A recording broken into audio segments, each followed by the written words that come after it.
I'm not scared of nothing. On the court, I'm not scared of nothing. You can be bigger than me, stronger than me, but you ain't gonna outwork me. And I know that for a fact. I know you don't know 20 people that have been killed. I know stuff like that. Losing them give you more passion and more fire to make it. That brings the toughness out you. As you know, like you got friends back home dying over little stuff, and you out here doing good things. I just use that on the court.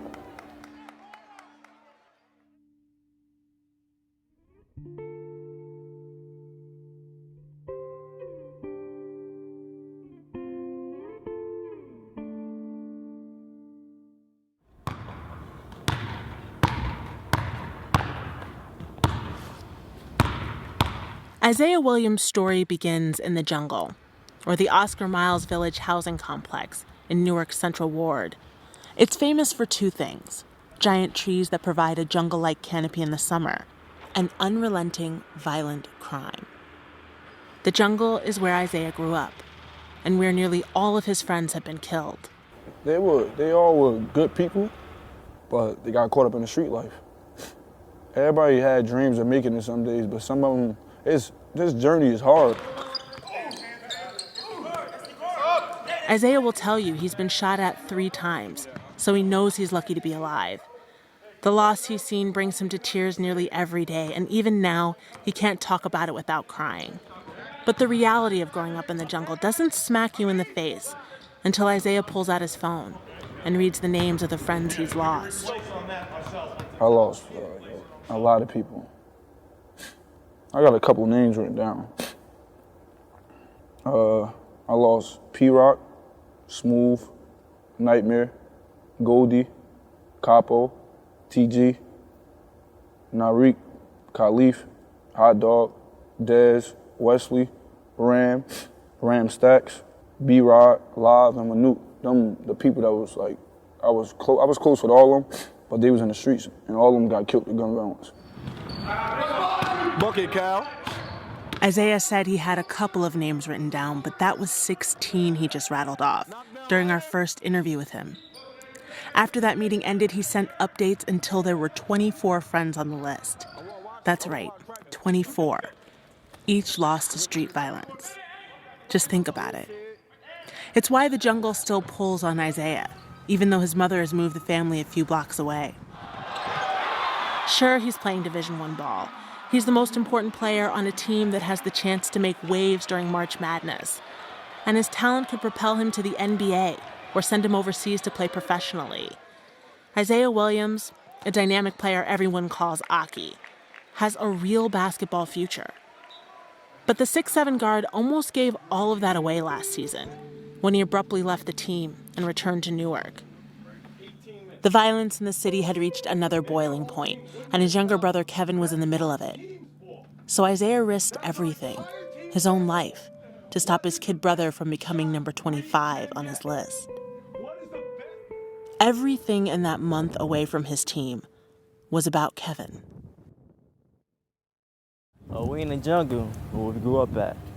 Yeah, to play baseball, kickball, everything right here in this corner right here. You see the matches kids flip on. Everything happened right here. Kevin is Isaiah's younger brother by just a year. He's Isaiah's heart. Just describing their relationship brings him to tears. He like, that's really like my best friend. Like we did everything together when we was younger, growing up. Like we used to sleep on the same bed and stuff like that.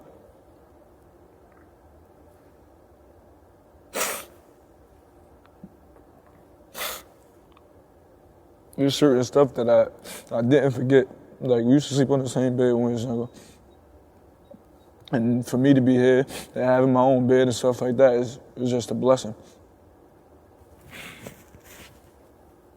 As kids, Isaiah and Kevin were inseparable, their bond unbreakable. They dressed in identical clothes. Kevin was the one who taught Isaiah how to tie his shoes.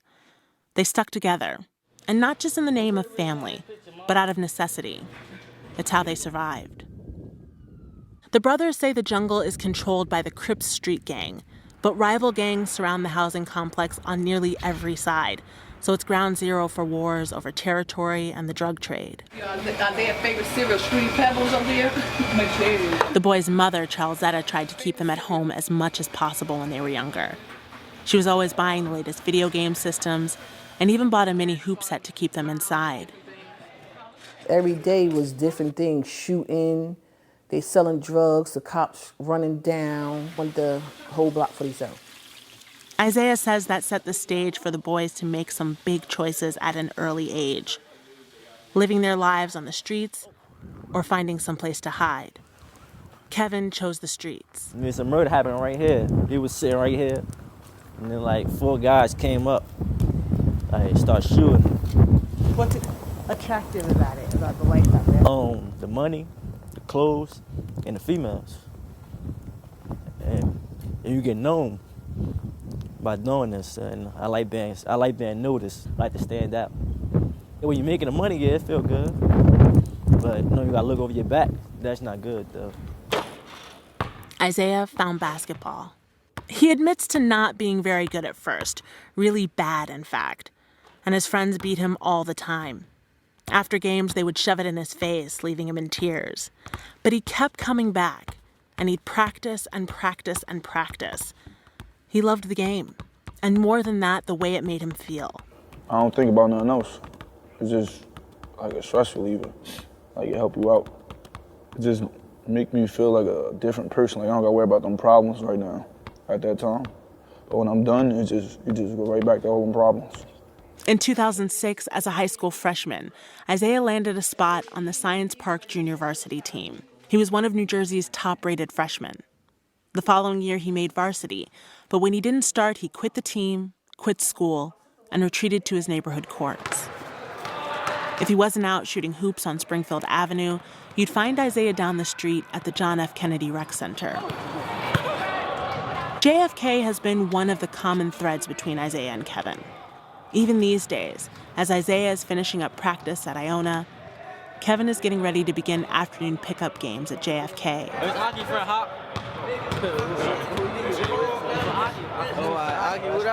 These are the same courts where at the age of 16, Isaiah says he found himself drifting between street ball and the life-changing opportunities that organized basketball could provide. I used to just go on the side courts and just work out all day. I used to I'd do a workout in the morning, go sleep on the side, and wake up to all my friends get there. And they get in and we just start playing. And I'd be the last one to leave later on that night. But they had to kick me up the court though, because I'd still be shooting, trying to get extra shots up. Like, wait, you gotta wait, I gotta keep shooting.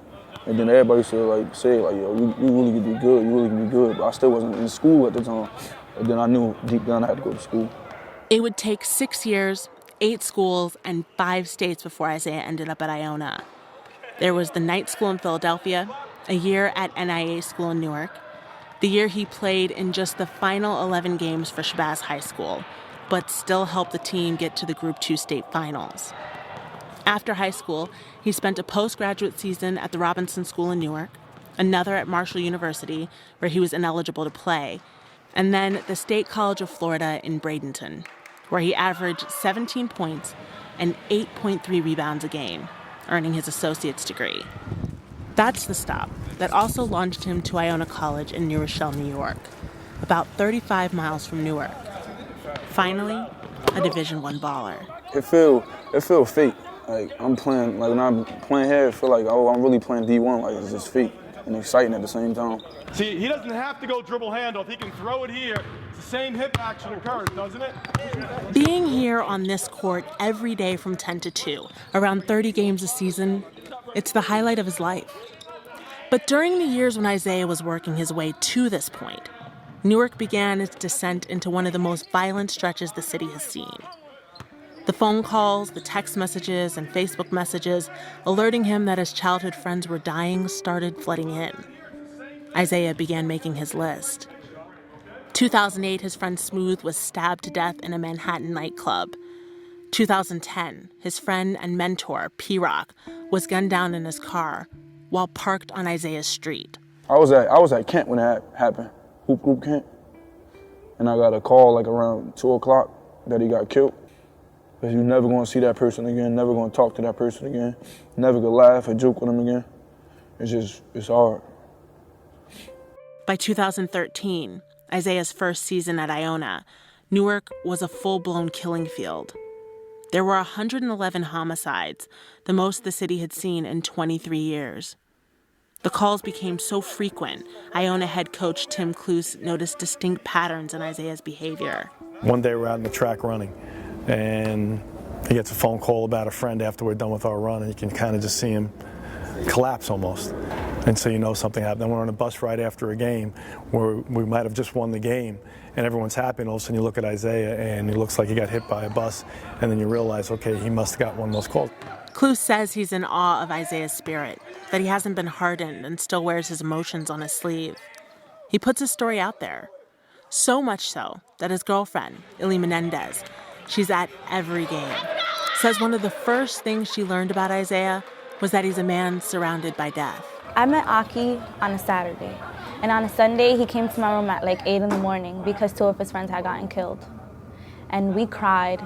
I didn't know Aki from a hole in the wall, but me and him cried, and he literally cried all day long. How was your pool workout? Illy says she could see the guilt take hold of Isaiah as his friends kept dying. He would ask questions. Why not me? Why am I so lucky? Why do I get to follow my dreams? She could feel the jungle pulling him back. The calls kept coming. He got one on November 8th about his former teammate Abdul Healy, known as Hot Dog. He was shot multiple times in broad daylight.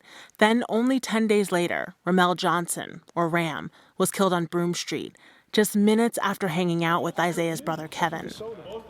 To Isaiah, it was starting to feel more and more realistic that the one call that would be his worst nightmare, the call about Kevin, would be coming any day. Yeah, because I'd be like, oh boy, somebody else probably got killed. And I don't want him to be like my little brother or something like that. Because that's a phone call I'll probably be done. I probably can't take it no more.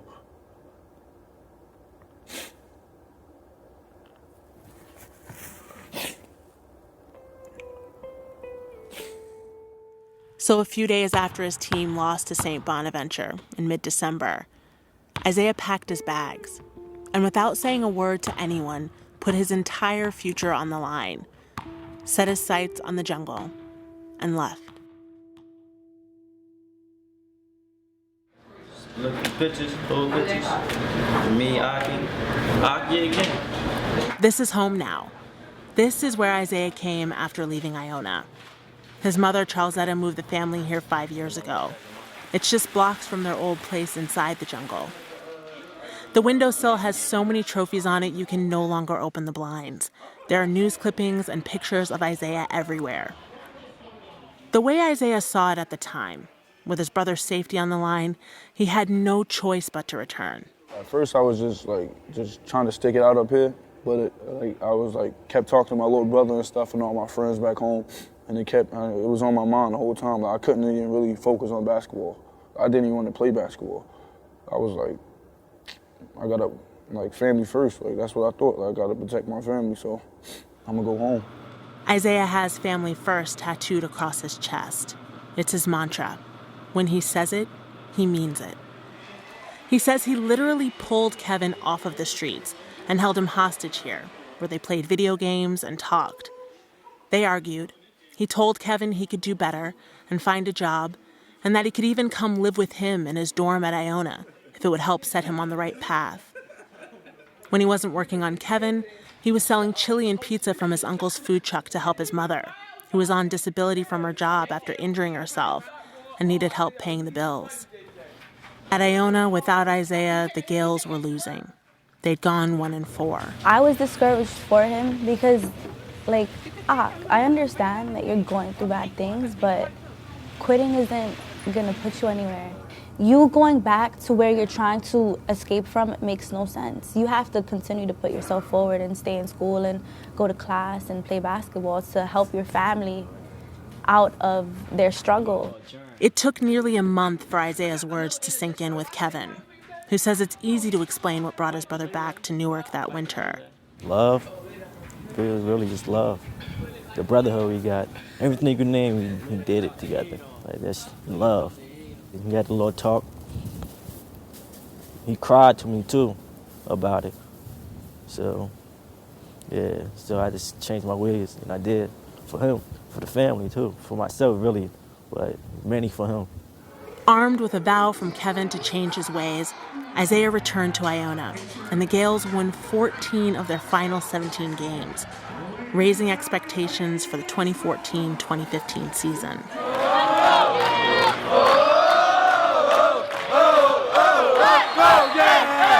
This could be the biggest regular season game for Iona, a chance to put a bow on their conference-winning season against their arch-rival Manhattan. Iona is just a week away from the MAC Conference Tournament and a chance to land a spot in March Madness. Tonight is also the first time Isaiah will step on the court since having surgery on a non-displaced fracture in his foot. He's missed the past 12 games.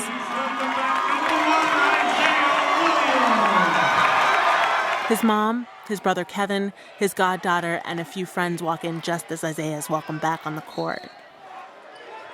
Watch him play. He's good. And he's a difference maker this night in Iona's 79-75 victory. For the season, Isaiah is averaging 13.5 points a game, shooting 51% from the floor, rebounding, blocking shots, and doing just about all you can do on a basketball court.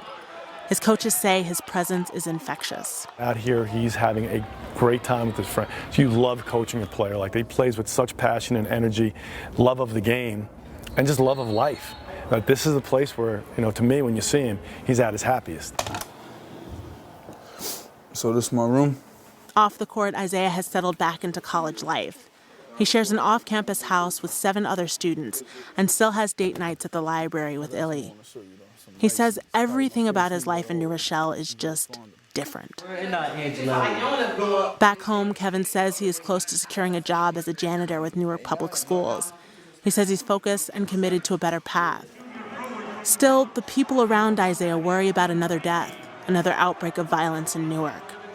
With a place like the jungle pulling at your heartstrings, there's always that potential. He's very adamant about his family. He's very family-centered. His mom could call him, and he tells me, I hear something funny in her voice. I have to be there. I have to get there. So I definitely believe that there's always going to be that pull factor. I hope it doesn't win, but at this point, I don't think there's anything that can be done.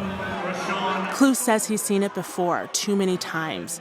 He's reminded of the dangers players like Isaiah face every day. Just listen closely to the team's huddle. 1, 2, 3. Together. 4, 5, 6. Mike Haynes. Mike Haynes, the name they say at the end, was an Iona recruit who was killed in his hometown of Chicago just 2 weeks shy of heading off to college. He would have been a senior this year. Klus says it can be hard for outsiders to grasp the psychology of all this, how the jungle, or a place like it, could win the battles some of his players face. But he says he's come to understand that the hardest part for many of his players is realizing when they've made it, seizing that moment, and never looking back. When someone says, why did your life get up? It's not, you can't say because I had bad situations. No, You're here at Iona College. You have no bad situations any longer. Now it's what you do with your life, period. All that other shit doesn't matter. Because you have a chance to be anyone you want to be, in anything you want to do. So if you blow it, look in the mirror.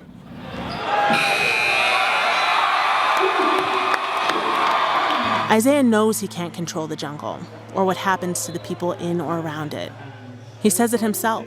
His brother could get hurt anytime, anywhere, with or without him. But saying it doesn't make it any easier. He knows he has a fight ahead of him, and he says he's ready now to meet it head on. I'm the kid that's trying to make it out of all that. Even though it's hard, it's just so hard, but I gotta do it. That's how I feel like I gotta do it.